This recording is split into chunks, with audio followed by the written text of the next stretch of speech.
Hello, and welcome back to Waxing with Wade for episode 4, featuring the renowned and rock history-changing album, Buckingham Nicks. Buckingham Nicks was released in 1973 by Lindsey Buckingham and Stevie Nicks. This is before they joined Fleetwood Mac.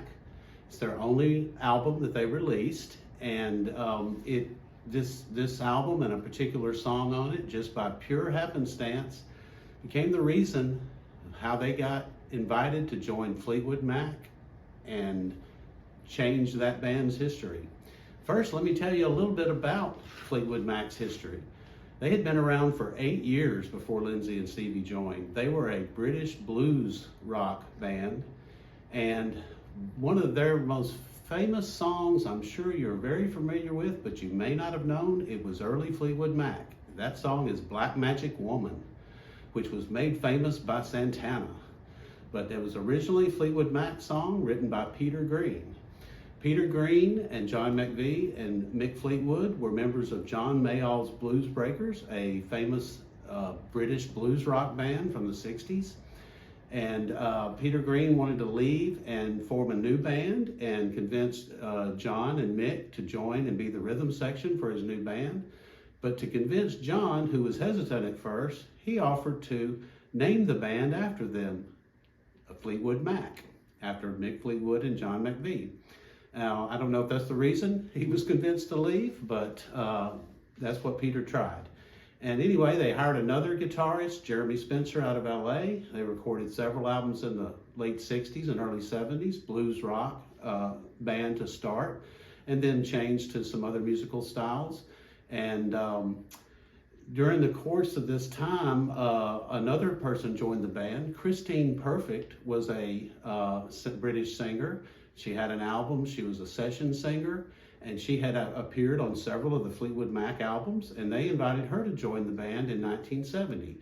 You know her as Christine McVie because she later married John McVie. So over this time, members left the band, and Mick said they went through 8 guitarists in 7 years.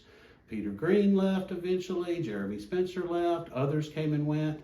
In 1974, their guitarist was Bob Welch. And Mick was out scouting studios in LA, and he went to the studio and check it out. And it happened to be the same studio where Buckingham Nicks was recorded. So the engineer put on a song for him to hear how the sound system sounded. And it happened to be Frozen Love from this Buckingham Nicks record. And you're going to hear some of that in a little while. Mick loved it, was so impressed by it, and he never forgot it. He actually met Lindsey during this time, and but they were set with their lineup. But later, in 1974, Bob Welch left the band, and Christine, John, and Mick were in search of a new guitarist. Mick first thought of Lindsey Buckingham. He loved his guitar work and loved this album, and he invited Lindsey to join Fleetwood Mac.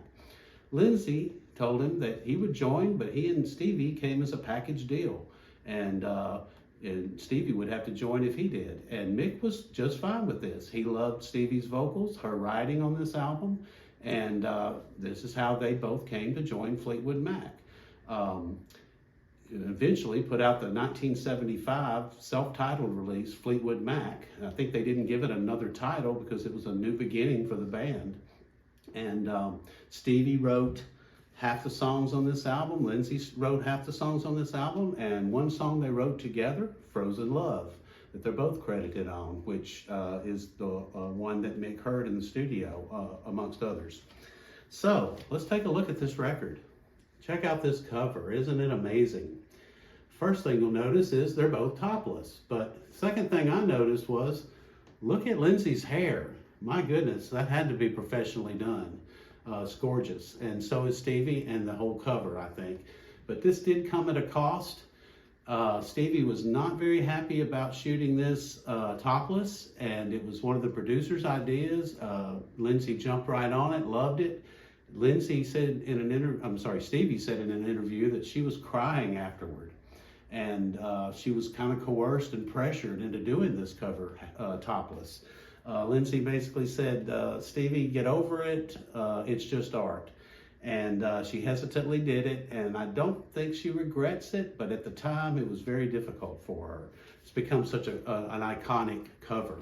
On the back is a reverse negative of the same photo. Inside, it opens up. We have lyrics to 8 songs, because there's 10 songs on this record, but 2 are instrumentals. One is an instrumental called Django, and that's spelled D-J-A-N-G-O, like the Tarantino film. Django Reinhardt was a famous classical guitarist that was a big influence on Lindsay and his guitar playing, and he played this song in honor of him. And it's a very short instrumental. I'm not going to play that. Also, let me mention, you probably can't see it, Waddy Wachtel, a famous LA session guitarist, appears on this album as a guitarist along with Lindsay. He played for so many artists out of LA, songs and records that you are very familiar with. I can't even name them all. He played with Jackson Browne, with Warren Zevon, Linda Ronstadt, James Taylor, Randy Newman, and the list goes way on from there. But still very renowned in the LA music scene. Okay, so I am going to play one of the other instrumental, which is called Stephanie. Lindsay wrote this for Stevie. That's her full first name, and I think you'll enjoy it. It's gorgeous.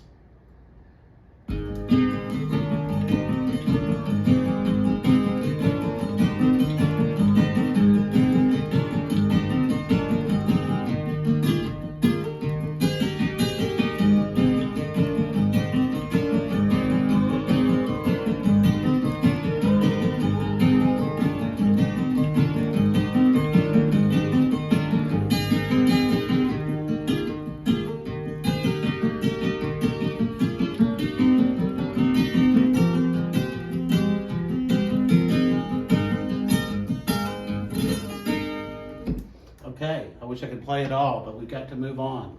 Don't want this episode to run too long. So now we're going to hear a song that is reminiscent to me of Lindsay's sound on the first Fleetwood Mac album with Lindsay and Stevie on it, and Rumors and other Fleetwood Mac songs. Reminds me of Monday Morning, one of my favorite songs on Fleetwood Mac that you may have heard on the radio, but it wasn't really a big hit. The big hit from that Fleetwood Mac album was obviously Rhiannon, and which Stevie wrote and sang, and was a huge hit from 1975. This song is called Don't Let Me Down Again.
Wasn't that wonderful? Okay, now we're going to play the infamous Frozen Love, and this is, to me, the top track on the album. It's very long.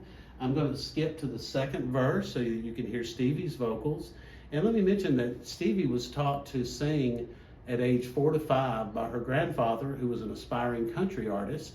And not only did he teach her to sing, he taught her to sing harmony vocals, which, those of you that know singing, harmony vocals are very hard to learn and sing. And so she was a pro at that from a very early age. And so here we go. This is Stevie's verse in this song.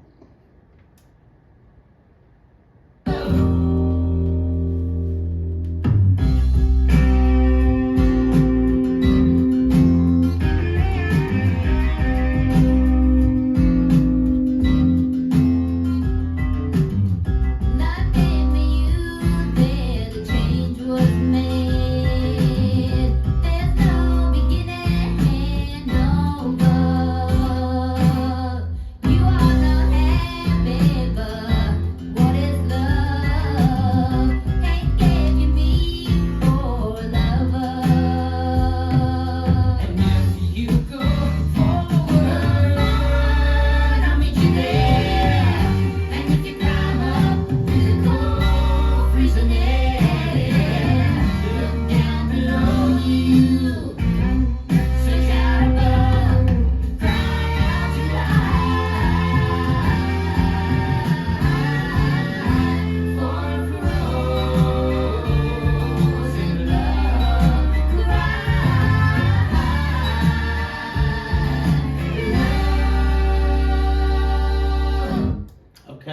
skip ahead a little. It's a very long song, and it's a large instrumental break in the middle. There's strings on this record. I don't know if you can hear them. And this is a great lead guitar by Lindsey, followed by the third verse where they alternate vocals with Stevie echoing Lindsey's words. And it's really cool. Hope you enjoy this.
Wow, how about those vocals? You can see why Mick Fleetwood was blown away by this. The rest, they say, is history. Just another last note on this. I actually own 2 of these records. They are such collector's items. They were never put out on CD or in any digital format, except there are bootlegs out there. But the only legitimate way to listen to these songs is on this vinyl. I actually have 2 of these, which I'm thrilled to have 2 of them because I get to keep one at my daughter's house, who's a huge Fleetwood Mac fan, and she loves having it and playing it. And I got the second one because my best friend was getting rid of his records at one time, and I salvaged a few of them for my own collection before he did. This is one of them. So Robert, if you ever want your Buckingham Nicks back, sorry, you can't have it. Okay, that's all I have today, and I hope you'll join me in another week or so when I do another episode of Waxing with Wade.